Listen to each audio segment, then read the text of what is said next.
Ada 1000 ayat hadis untuk beramal, tapi setan menyediakan 1001 hujjah untuk supaya bagaimana kita tidak beramal. Kau kenapa tak tahajud? Subuh, zuhur, asar, maghrib, isya cukup. Tapi kenapa tak tahajud? Masih syukur aku sembahyang, tetanggaku enggak sembahyang lagi. Setan selalu membisikkan, allazi waswisu fi sudurin nas minal jinnati wan nas.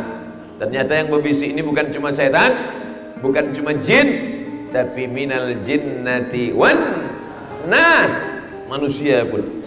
Ente enggak usah terlalu rajin-rajin kali. Enggak usah pakai tahajud, pakai witir, pakai sholat taubat. Sholat wajib aja, subuh, zuhur, asar, maghrib, isya. Udah, kita nanti masuk surga di emperan pun udah cukup lah. Apa yang ke tengah-tengah kali? Kalau jumpa gini bagaimana? Hei setan, cukuplah kita mengajak orang berbuat baik. Kalau tak bisa untuk mengajak orang buat baik, jangan menghalangi orang buat baik. Betul? Oleh sebab itu maka selalu ada niat. Maka niat, azam, tekad kuat. Di bulan ini memang betul-betul hijrah. Hijrah dari apa? Hijrah dari maksiat kepada taat. Hijrah dari apa? Hijrah yang selama ini solat wajib saja, mulailah hijrah kepada melaksanakan solat sunnah. Alaikum bisunnati, ikuti sunnahku. Wa sunnatil khulafa'ir rasyidin, ikuti sunnah khulafa'ir rasyidin al-mahdiyin min ba'di, setelah aku mati, kata Nabi. Addu 'alaiha bin nawajid, gigit pakai gigi geraham. Sunnah artinya kebiasaan. Sunnah kebiasaan. Ada misalnya bapak asal habis makan merokok, asal habis makan merokok, asal habis makan merokok, asal habis makan merokok. Maka merokok itu adalah tapi bukan sunnah Nabi. Sunnah siapa? Sunnah bapak itu kan. Saudara yang dimuliakan Allah Subhanahu wa taala, maka kita ikuti sunnah tahajud malam. Nabi tidak pernah meninggalkan tahajud. Hadis riwayat Sayyidatuna Aisyah radhiyallahu anha, Nabi tak pernah meninggalkan tahajud. Satu riwayat menyebut 11 rakaat, satu riwayat menyebut 13 rakaat. Tidak ada ikhtilaf. Yang mengatakan 11 rakaat, 8 rakaat tahajud, 3 rakaat witir. Yang mengatakan 13 rakaat, 8 rakaat tahajud, 3 witir, dimasukkannya qabliyah subuh. Karena qabliyah subuh itu juga masuk dari bagian salat malam, maka qabliyah subuh itu utama. Raka'atul fajri, 2 rakaat qabliyah subuh, khairan minad dunya wa ma fiha, lebih baik daripada dunia dan seisinya. Bagaimana tahajud malam Nabi? Karena Rasulullah sallallahu alaihi wasallam yaqumu minal laili, Nabi kalau salat malam hatta tatafattar qadamahu, sampai bengkak kakinya. Nabi itu kalau salat malam bengkak kakinya. Saya semalam begitu sampai di Bangka Tengah, saya tengok kaki saya bengkak. Rupanya lama naik pesawat dari Pekanbaru ke Cengkareng, Jakarta, transit dari Jakarta ke Pangkal Pinang, naik mobil, turun darah ke bawah. Kalau di akhirat nanti ditanya, hai Abdul Somad, pernahkah kakimu bengkak? Pernah ya Allah. Tahajud tidak. Kenapa kaki Nabi bengkak? Karena tegaknya lama. Kenapa tegaknya lama? Karena ayatnya panjang. Kenapa ayatnya panjang? Saya pun tak tahu. Ya Rasulullah, lima fa'alta hadza? Kenapa kau buat solat panjang lama macam ini? Qad ghafarallahu laka ma taqaddama min dzambika wa ma ta'akhkhar. Dosamu yang lalu sudah diampunkan Allah, yang akan datang sudah diampunkan Allah. Untuk apa lagi kau solat begitu lama? Ayatnya begitu panjang. Kata Aisyah, istri Nabi, ibu kita, Ummul Mukminin, apa jawab Nabi sallallahu alaihi wasallam? Afala akuna abdan syakura, aku ingin menjadi hamba Allah yang bersyukur. Saudara yang dimuliakan Allah Subhanahu wa taala, yang bisa 8 rakaat bagus, usolli sunnat tahajjud rakaatain lillahi taala. Allahu akbar.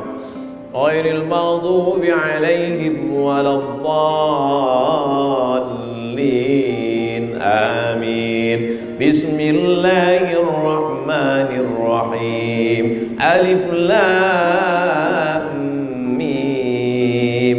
Dzalikal kitabu la raiba fihi hudan lil muttaqin. Allahu akbar. Makmum istri di belakang. Kok pendek kali bang? Abang baru hafal itu. Tapi kata Imam Nawawi, lebih bagus satu surat khatam daripada mengambil ayat dari tengah. Itulah makanya imam-imam kita di kampung-kampung lebih mau memilih dari juz ammah, karena memakai pendapat Imam Nawawi tadi. Lebih baik satu surat khatam daripada mengambil dari tengah. Mana tahu nanti, ini kadang-kadang anak-anak kita ini setelah belajar di kota balik kampung nyalah-nyalahkan imam. Apa itu imam? Ayatnya cuma kul aja. Kul ya, kul hu. Kau belum ngaji. Kata Imam Nawawi, lebih baik satu surat khatam daripada ngambil di tengah. Padahal dia pun memang tak ada hafal di tengah itu. Nah, oleh sebab itu maka jangan menyalahkan, jangan menyepelekan orang. Ghairil maghdubi 'alaihim waladdallin. Amin. Bismillahirrahmanirrahim. Qul huwallahu ahad. Abang ku tengok tak pernah ayat lain. Itu aja. Adinda, dulu ada sahabat Nabi namanya Qatadah ibnu Nu'man radhiyallahu an. Dia salat dari Isya sampai subuh, ayatnya tak dia ganti-ganti, kul huwallah. Dilaporkan ke Nabi sallallahu alaihi wasallam, ya Rasulullah, wahai Rasulullah, ini ada orang sahabat engkau namanya Qatadah bin Nu'man, kalau salat ayatnya tak ganti-ganti, kul huwallah dari Isya sampai subuh. Apa kata Nabi sallallahu alaihi wasallam? Innaha la ta'dilu thulutsal Qur'an. Kul huwallah itu sama dengan sepertiga Al-Qur'an. Maka sepertiga kau baca 3 kali sama dengan mengkhatamkan Al-Qur'an. Sebenarnya abang banyak hafal ayat lain, tapi karena hadis inilah maka ayat ini tak ada. Begitu cara bapak membela. Oh, tapi ibu tu ada hadir pula, jadi tahulah dia udah. Mestinya pengajian ini kita buka hanya untuk laki-laki saja. Saudara yang dimuliakan Allah, intinya apa? Bisa ayat tengah bagus, bisa ayat pendek bagus. Faqra'u ma tayassara minal Qur'an. Bacalah apa yang mudah bagimu dari Al-Qur'an. Kebetulan ingat haji. Wa atimmul hajja wal umrata lillah. Kebetulan ingat tentang zina. Ya ayyuhalladzina amanu la taqrabuz zina. Kebetulan ingat tentang puasa. Ya ayyuhalladzina amanu kutiba alaikumus shiyamu kama kutiba alal ladzina min qablikum la'allakum tattaqun. Kebetulan ingat tentang curi-mencuri. As-sariqu was-sariqatu faqata'u aydiyahuma. Pencuri laki-laki, pencuri puang, potonglah tangannya. Nah, jadi jelas. Kau kalau habis Fatihah itu apa yang kau ingat? Tak ada Pak Ustaz. Inna a'tayna. Nah, baca lagi. Inna a'tainakal kautsar. Kami sudah memberikan kepada engkau nikmat yang besar. Dalam tafsir lain makna al-kautsar artinya telaga, sungai. Kalau kita minum di sungai telaga itu, kita tak akan haus untuk selamanya. Mudah-mudahan kita termasuk yang minum di tempat itu di padang mahsyar tak haus. Wa allaw istaqamu ala tariqati. Kalau mereka istiqamah dalam tariqat jalan yang benar ini, la asqainahum ma'an ghadaqa. Kami akan berikan mereka minum dan mereka tak akan haus untuk selamanya. Sekarang minum haus, apalagi yang belum dapat air ini. Nengok air saya ini makin haus. La asqainahum ma'an ghadaqa. Syaratnya istiqamah. Maka kata Nabi SAW, haud. Waktu Nabi tegak di atas mimbarnya, kata Nabi, aku melihat haud. Haud artinya telaga. Haud pakai dhad. Haud, telaga. telaga, kalian akan minum dari telaga itu. Yang minum dari telaga itu ikhwani, ikhwani. Sahabat bertanya, kamikah itu ya Rasulullah? Antum ashabi, kalian sahabat-sahabatku. Tapi nanti ada ikhwani. Siapa ikhwani itu ya Rasulullah? Amanu bi walam yarawni. Mereka percaya kepada aku padahal matanya tak pernah menengok aku. Mudah-mudahan itu adalah kita. Kita tak pernah menengok dia, tapi kita percaya kepada dia, memperjuangkan syariatnya, menolong agama yang dia bawa, pagi dan petang berselawat kepada dia. Allahumma salli ala Sayyidina Muhammad wa ala ali Sayyidina Muhammad. Banyak-banyak berselawat. Maka menjelang azan subuh berkumandang, setelah selesai solat tahajud, ditutup dengan witir 3 rakaat, duduk menjelang azan. Allahumma salli ala sayyidina Muhammad wa ala ali sayyidina Muhammad. Tapi katanya Pak Ustadz, dalam hadis itu istighfar. Dalam ayat Al-Quran, wabil ashari hum yastaghfirun.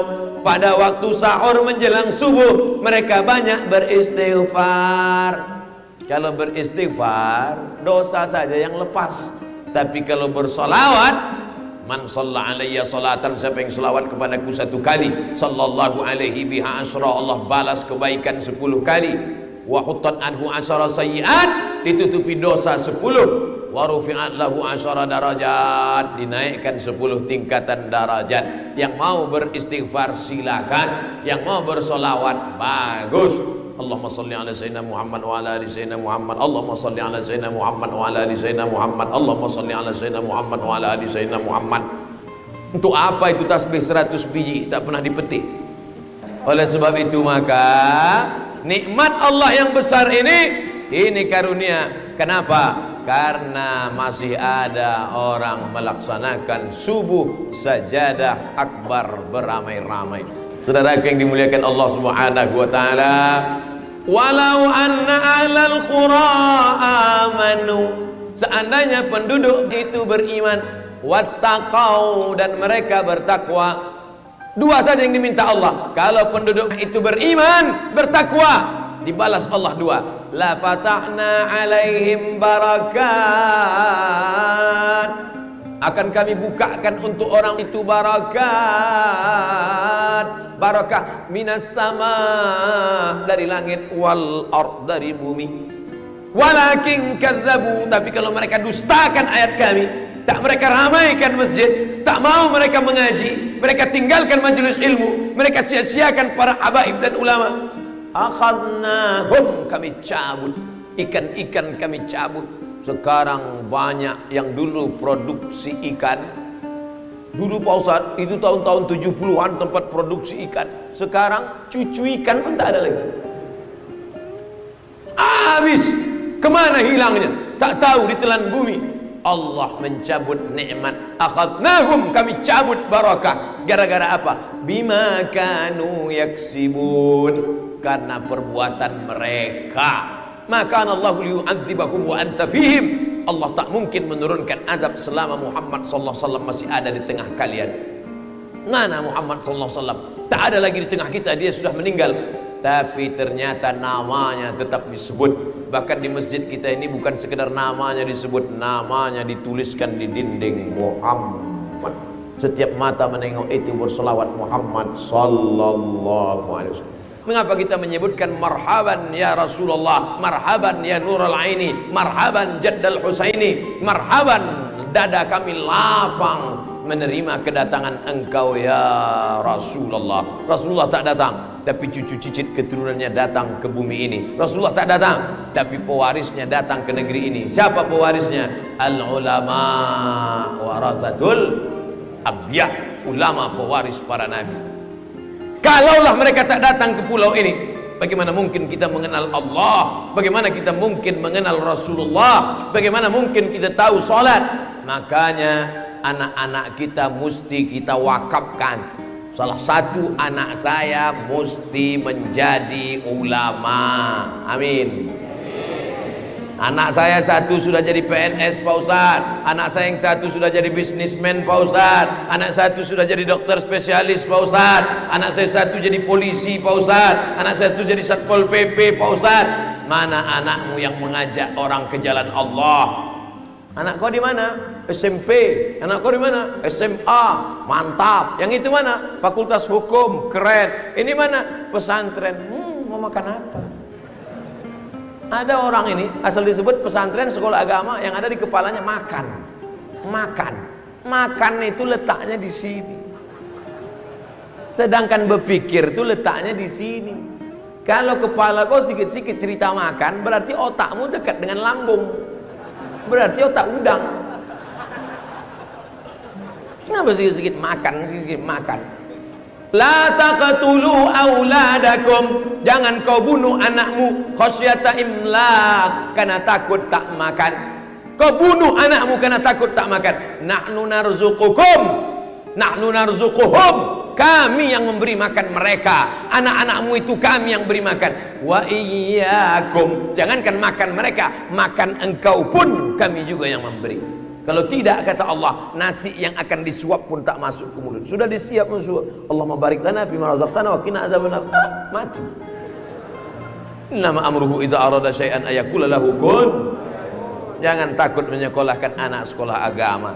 Jangan takut menyekolahkan anak di pondok pesantren. Kuasa rezeki dari Allah Subhanahu wa taala, maka itu yang akan menolong di hadapan Allah nanti pada saat tak ada satu pun yang bisa menolong illa kecuali nasrum minallah wa fathun qarib, pertolongan dari Allah dan kemenangan. Syarat dari kemenangan itu datang adalah mesti ada yang memakmurkan masjid, mesti ada yang menyampaikan hadis-hadis Nabi, mesti ada yang menyampaikan ayat-ayat Quran.